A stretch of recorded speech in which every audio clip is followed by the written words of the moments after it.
You're now listening to Hack and Grow Rich with Shaahin and his co-host Bart Baggett, where we discuss hacking your way to success and the unconventional paths to unreasonable success with the people who've been there. And now, the author of Billion, How I Became King of the Thrill Pill Cult, Shaahin.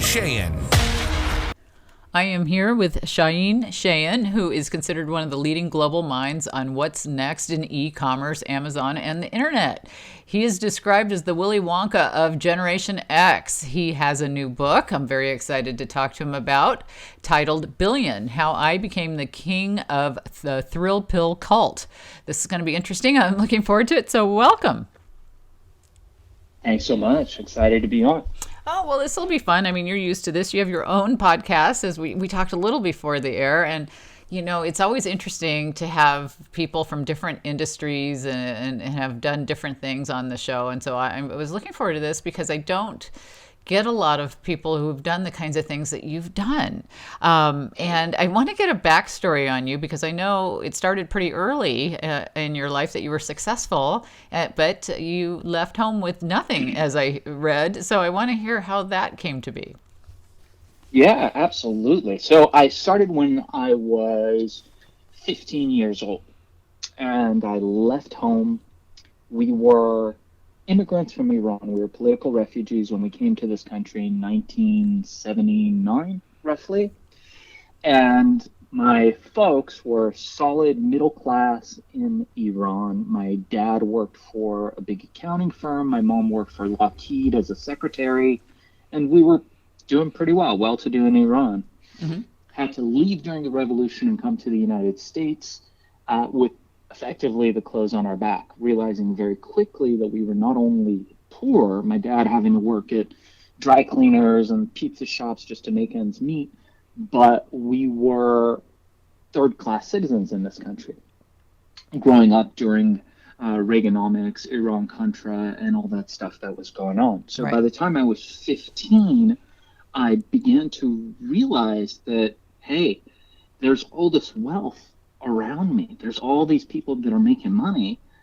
I want a piece of that. I want to have the Porsche and the nice houses and the fabulous lifestyles and going out on the boats. And my folks managed to get lucky. It was one of the few correct financial decisions that my father ever made, was that they bought a house in an area that just happened to be up and coming. And just after we bought that house, the area started coming up, all this wealth started coming up around us. So I remember walking into my parents' room and being like, hey, you know, I want to be rich. Imagine a 15-year-old kid. Right. How do you do that? And my folks were like, well, look at Mr. Tehrani down the street. That man, he's doctor. The only way is to be doctor. You have to be doctor. So, okay, great. So that's, you know, to them, to any immigrant family in that era, the pinnacle of success was for your son or daughter to be a doctor, mainly for your son to be a doctor. Right. So I said, all right, cool, let's do that. I want that. I want the, you know, all that stuff. And how long does that take? And I said, well, you know, it's 8 years, 10 years. Why don't you go talk to that guy? And so I walked across the street to look at that guy, and I was like, oh man, that guy's fat. The wife is fat. The kids are fat. They're not happy. The house is nice, but the bank owns the house. He's got a nice Benz, but the bank owns the Benz. And what's worse is the guy looks miserable. He wakes up, the wife yells at him in the morning. He leaves at 5 a.m. He comes back at 8 p.m. He doesn't own his hours. The whole family's miserable. I'm like, I don't want that. I want that guy going down Pacific Coast Highway with the top down in the Porsche, blasting some great music out the thing and living the carefree life. But there was no path to that. Mm-hmm. And I knew from that time, from very early age, from almost 10 years old, I started reading Napoleon Hill. I read Og Mandino. I started reading the old original Anthony Robbins stuff, Wayne Dyer, all those great personal development, self-help, old-timey guys. And I knew that there was a path to wealth and success. I just didn't know what it was. So I packed my bags and I left on my own. I had no friends, no family. I cut ties with everybody. I effectively burned my ships, and I knew that I would have to go out there and seek my fame and fortune. And that's basically what I did. I managed to, in that time, there was a big building boom in Los Angeles, and they were building faster than they could keep up with it. All these luxury condominiums. Well, I learned very quickly that if you could make nice with the brokers, like look clean enough to just go view one of these things, you could catch them putting in the code into the lockbox and get the keys. Oh no. And so I would slip in at night after everybody was done, and I would leave early in the morning. So I would get to sleep in these like luxury apartment buildings. Maybe sometimes they didn't have power, sometimes they didn't have water. It didn't matter. I threw a sleeping bag down. I was great.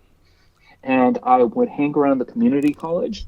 There was plenty of food always being served at the community college, and I managed how to sneak into the professor's lounge or the students' lounge or whatever. There would always be food there, so I had that part figured out. And I managed to get myself a mentor at that time. And you and me talked about this before off air.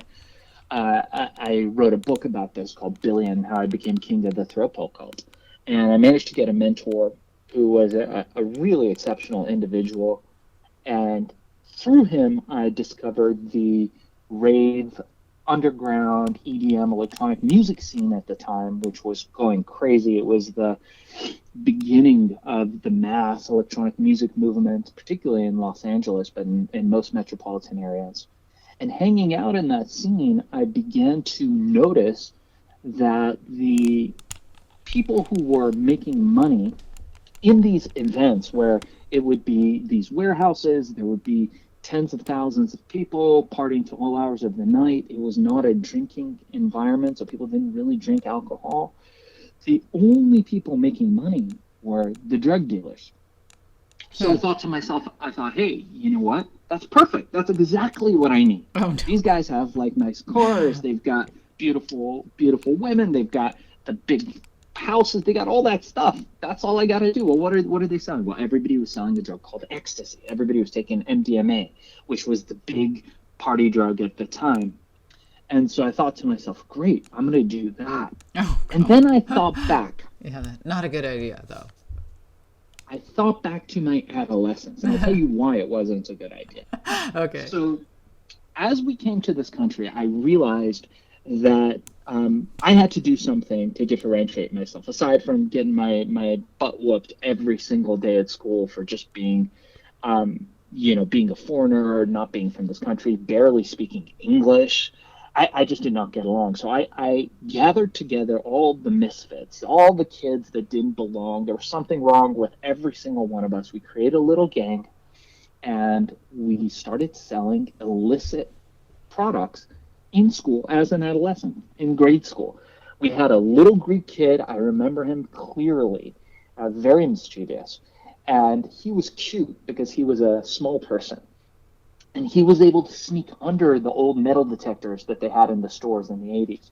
So we would go to the liquor stores and the little stores around the neighborhood. He would sneak in. Nobody would suspect anything. We would create some kind of a distraction, more theatrics than anything. And he would stuff his baggy clothes filled with little liquor, nudie magazines, glue, any gum, candy, whatever it was at that time that we weren't allowed to have.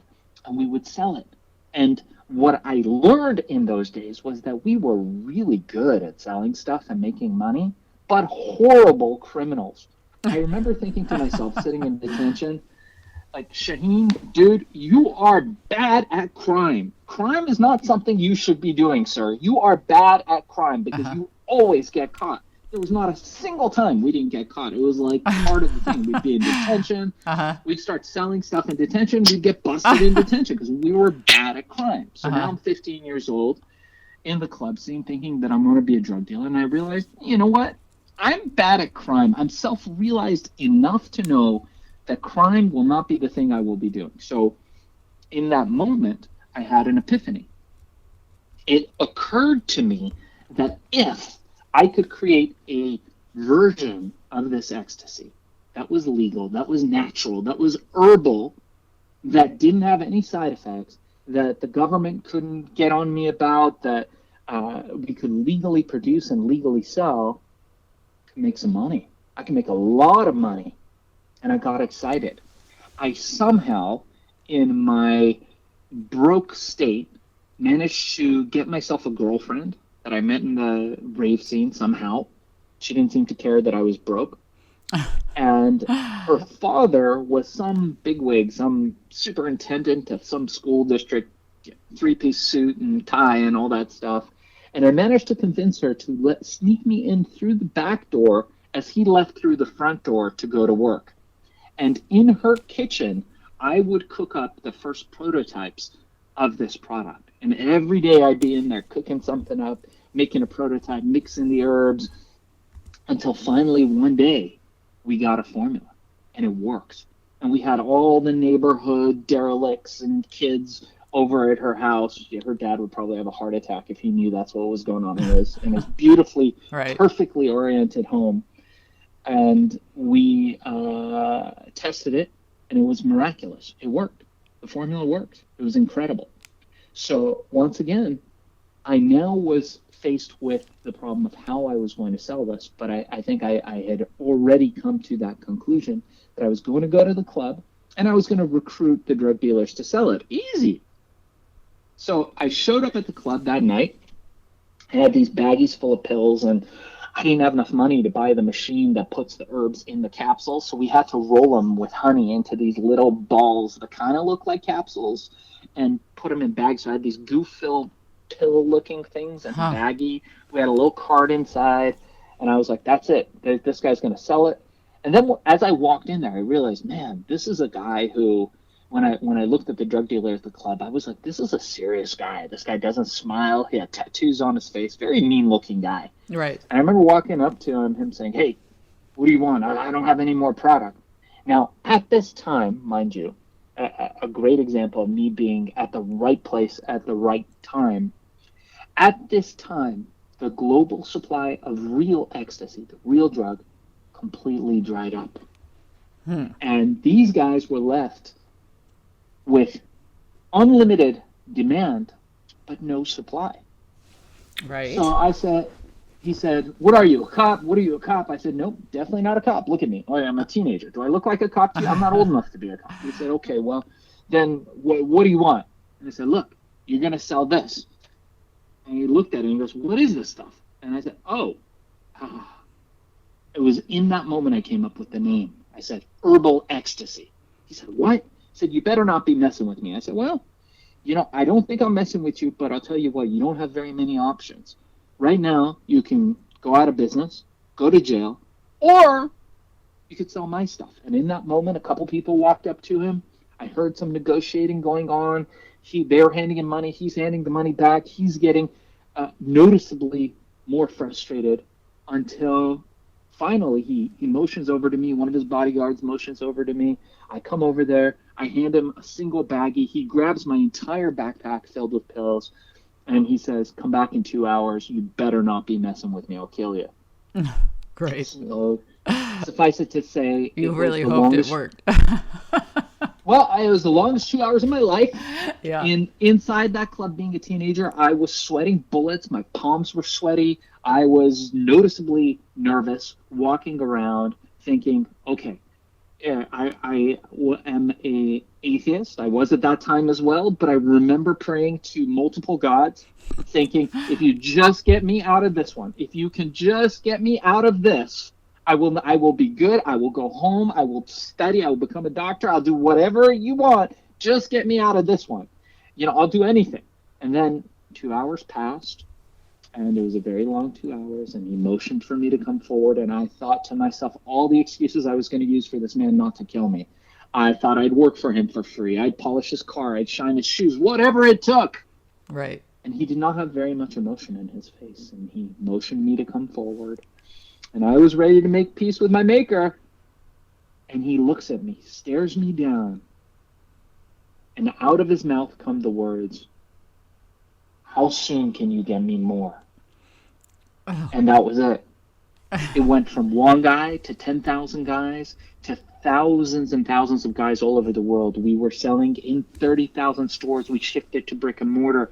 Larry Flint, the publisher of Hustler magazine, sold it throughout all the adult and sex stores across the country. We were in all the new age bookstores, keeping a lot of those bookstores alive as people stopped reading books. People were going into those bookstores, record stores, Warehouse Records, Tower Records were buying our product, and we were making hundreds of millions of dollars. We went on tour with the Beastie Boys at Lollapalooza.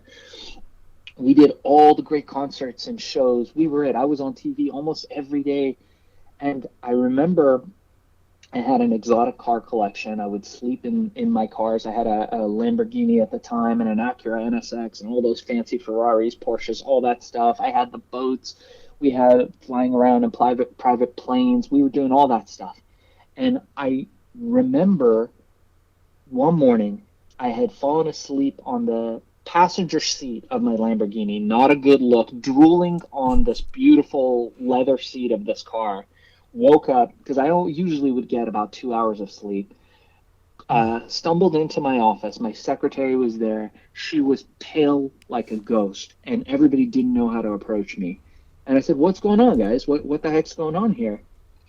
And she said, "Shaahin, that's in the limo outside. It's Sam Donaldson with Nightline. He wants to interview you today. And by the way, anybody who wants to, you can watch this on YouTube. The video is on YouTube if you guys want to see this. Montel Williams is sending you to New York tomorrow. Newsweek is outside. London Observer, Details Magazine wants to do a cover piece with you and Chris Cornell." And I said, "Well, what's different today than yesterday?" So, well, the news broke that you've made over $1 billion in revenue. This is pre-internet. I'm talking billion with a B. What year was this? We're talking, it was in the 90s, probably early, mid-90s. And the news broke.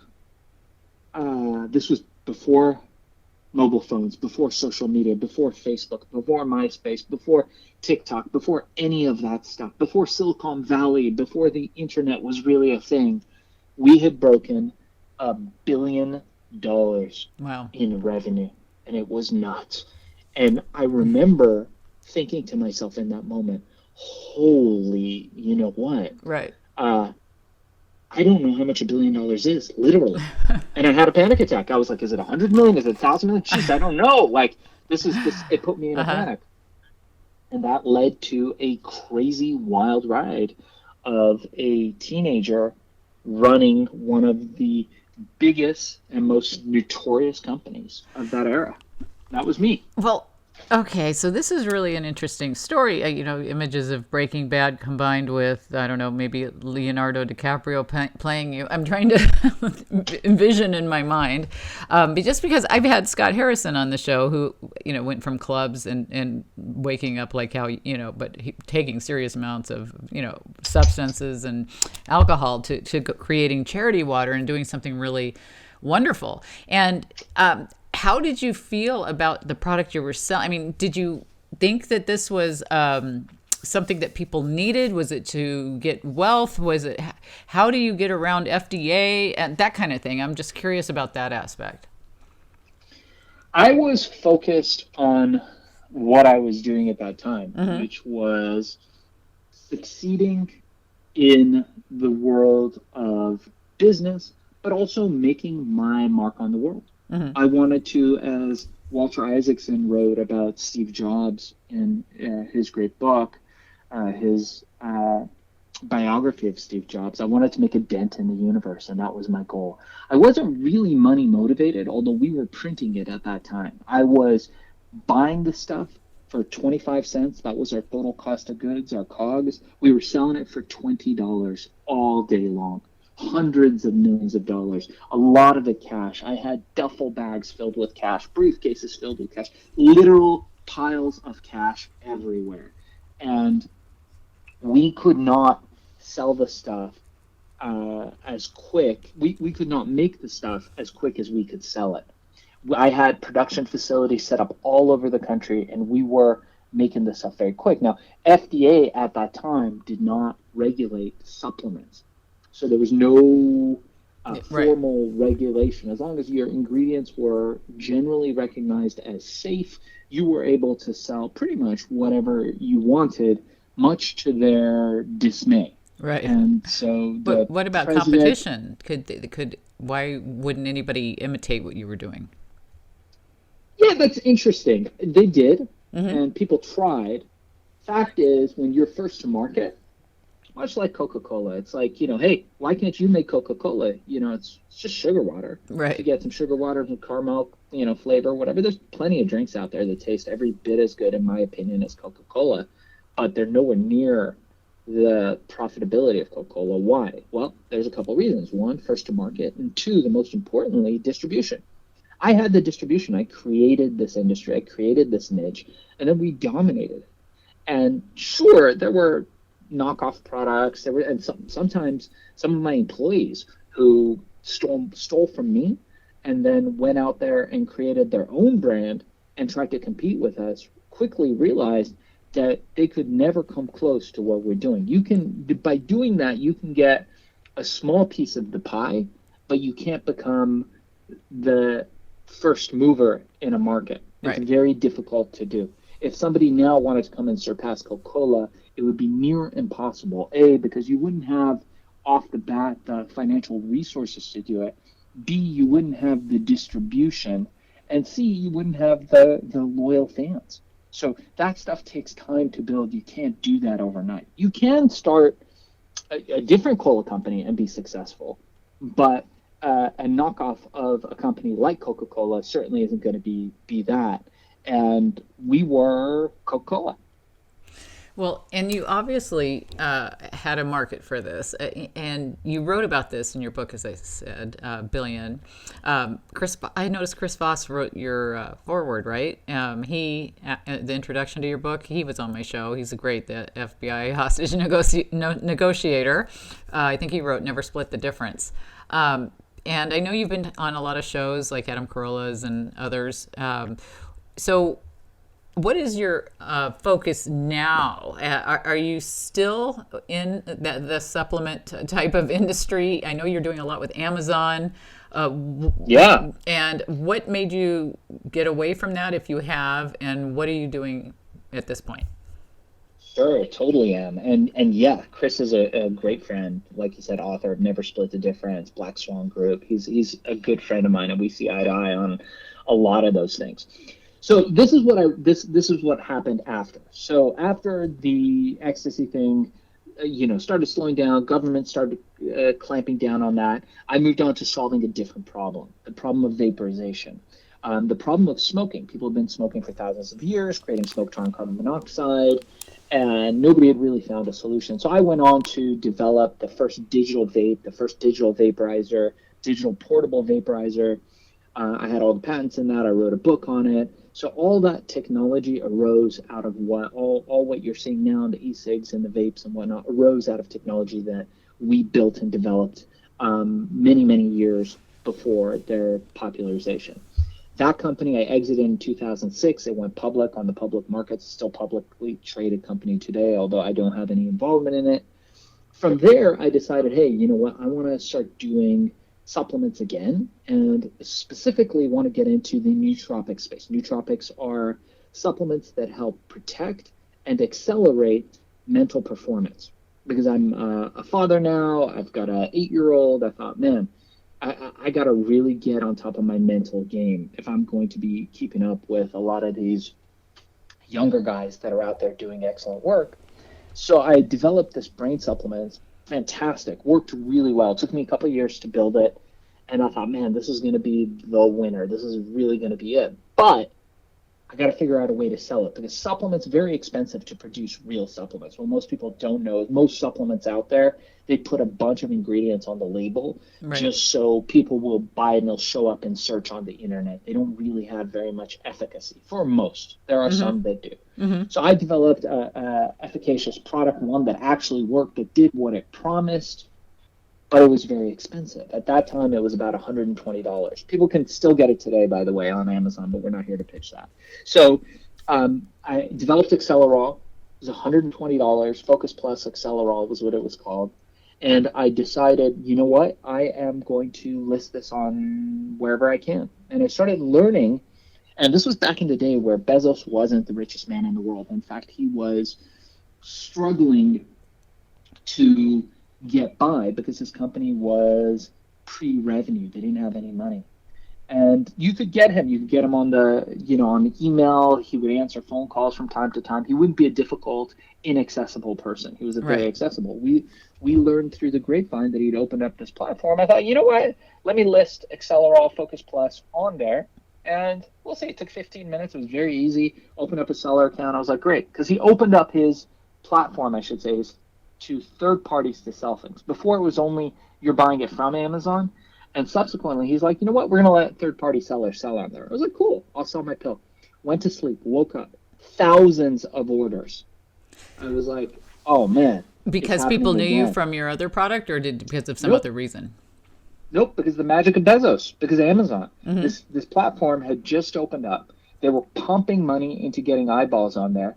And people loved the idea of being able to buy a supplement online. It's not like it is today. Today we take for granted the fact that we click a add to cart button or a buy it now button, and 24 hours later we got prime shipment in our door. Now because of COVID it's a little slower, so like 2 days, 3 days later the package is at our door. It wasn't like this 20 years ago. It wasn't like this 15 years ago. It wasn't even like this 10 years ago. This is fairly new development, but now we expect it as the norm. So the fact that people could get this seamless ordering process, this excellent Amazon customer service, all this stuff was amazing, and there wasn't very much competition. We were probably the first supplement on there. And waking up, I was like, man, look at this. We got thousands of orders at $120 a piece. That's a significant, stash of money. And I thought, let me look into this Jeff Bezos character. I think he's interesting. And I started looking into him, and I was like, you know what? This guy is not a chump. He's not just this little Silicon Valley nerd sitting in his office with a spray-painted Amazon sign behind him. This guy comes from a very well-crafted pedigree. He comes from Wall Street. He knows how to take cheap money from Wall Street and pump it into Silicon Valley. And he's not building this isn't an experiment. This guy's going to take over and disrupt retail through e-commerce. And I knew that at that time. So I said, you know what? All bets are off. I'm putting all my eggs in the Bezos basket. And that's what I did. I spent all my time hiring the best people who knew how to build on Amazon, the best storytellers, and we became experts at selling on Amazon. And subsequently what happened is people started coming to us. Big corporations, Fortune 50s, Fortune 500s, they said, hey, we don't understand this, but this is the biggest thing to happen. Can you get our products on there? Can you do what you do? And we said, sure. And our rates kept going up and up, and we started charging some ridiculous thing, and people kept paying it until I started noticing more and more individuals coming to me saying, hey, Shaahin, I want to start an Amazon business. How do I do it? Hey, I got a guy who's an oil engineer working for one of the big oil companies. He's like, man, I got to get something on the side. I'm not going to drive Uber. Can you find something for me to do? I've got 5-10 grand I can invest right now. Can you find something for me to help duplicate my money, multiply my money? I said, yeah, sure. But you're never going to be able to afford me. My rates are too high. So I built a class. I built a course, an Amazon course. And now what I do is I teach, train, coach people. We've got a mastermind. We've got people from all over the world. And I train them how to start these Amazon businesses. How do you find products? How do you get reviews? And how do you get in there and dominate that niche and create this predictable recurring revenue? Because at the end of the day, look, for me, I've made my money, had my success. I'm good. I'm a family guy. We travel the world. We've got our cars and our houses, and we do all that stuff. We got our vacations and our trips and all that. But what it's about for me now is being able to inspire others to create wealth.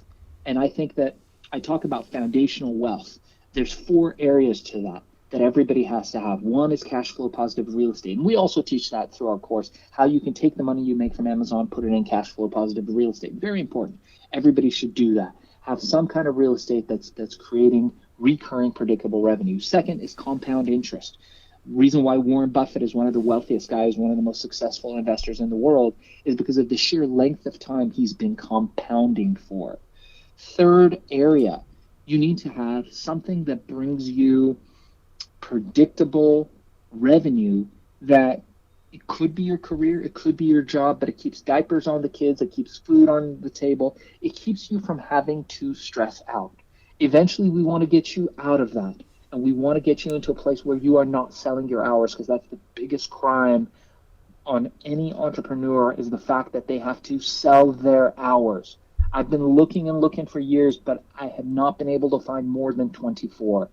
And I know if you want to live an unlimited life, you don't want to limit yourself by the amount of hours you have in a day, which is why products business is so great. Leads me to the fourth pillar, which is physical products, specifically through an e-commerce platform, and the best one out there. More millionaires and billionaires have been created and will be created in the next 10 to 20 years through Jeff Bezos and his company, Amazon.